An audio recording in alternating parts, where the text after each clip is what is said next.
Desperation can have a powerful effect on the choices we make.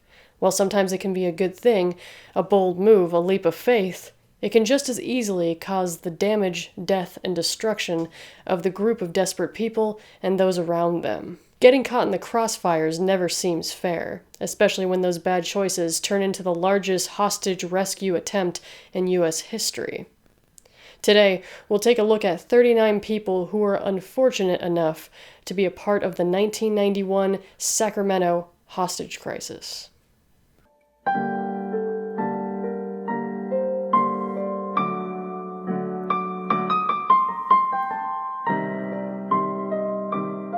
Four gunmen were to blame for the events that took place on April 4th, 1991.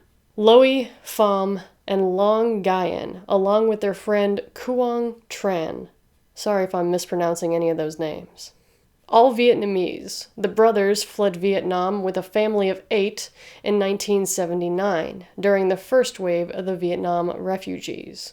Living in a 2-bedroom apartment just a half a mile away from the soon-to-be crime scene, an auto store called The Good Guys, which was in a popular shopping center near the Florin Mall. If you're under the impression that these were all adults struggling at the end of their rope, you'll be disappointed to find out that the brothers were 17, 19, and 21. Quang was only 17 himself. Quang was friends with Long Nguyen. Previously that year, they were expelled from Florin High School for attempting to steal athletic equipment and then setting the building on fire. Already the two had a history of violence and destruction. Loy was also not attempting high school at the time, as he had dropped out his senior year. The remaining brother left school complaining of a toothache, and the other brothers lied to their parents, telling them they were going fishing at the Sacramento River.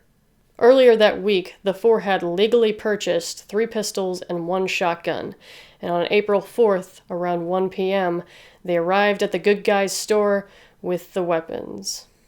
Inside the store were the unfortunate 39 customers, employees, and 1 shoplifter who was attempting to leave the store when the 4 arrived and wrangled everybody together. One of the employees managed to escape when one of the gunmen told them to go lock the front door. According to Sacramento County Sheriff Glenn Craig, the 4 were looking for notoriety. Hostages heard them say that they were frustrated living in America. There was no jobs to be found, and they wanted to go to Thailand. It only took 33 minutes for police to be notified of the situation, and they rushed the scene to start negotiations.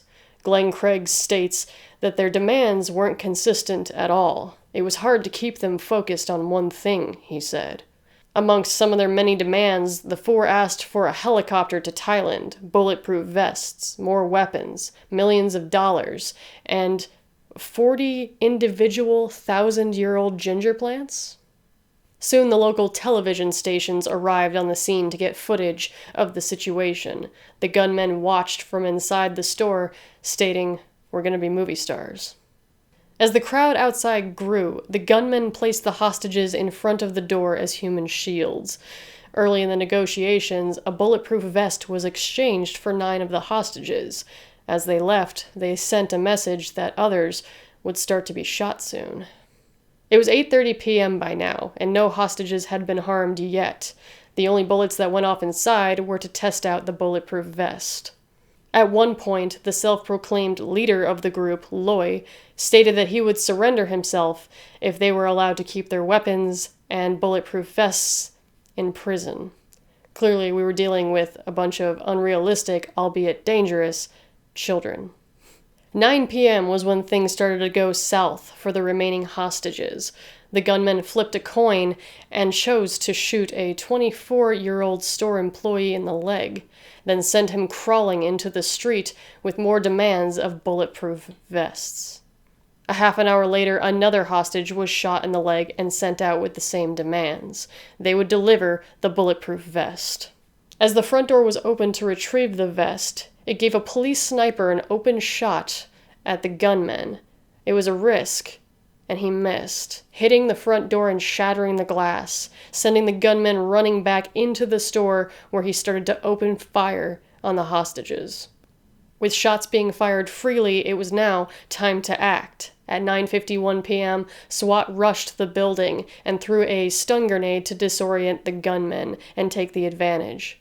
Long, in a panic, disoriented, started firing at the bound hostages. 3 of the gunmen were taken down in the fight, and Lowy, the self-proclaimed leader, was the only one who could survive because he was the only one with a bulletproof vest. During the crisis, 3 were killed, and 11 were wounded. Of the 11, 10 were wounded from gunshots, and the last was a miscarriage. The Good Guys store announced that they would be opening a trust fund for the 2 killed employees and pay for the funerals of all 3 victims. The Good Guys later closed and was renovated as a Dollar Tree, which still stands today. Lowy was sentenced to life in prison without chance of parole. The gunmen in this story were teenagers and a 21-year-old. With a history of destruction and violence for 2 of them, a cramped lifestyle, and a clear lack of empathy for other human beings, they were a recipe for disaster. It's fortunate that only 3 were killed during the crisis, but everybody who is involved will have to take what they saw with them to the grave. I only hope that they could move on and heal. Thanks for watching.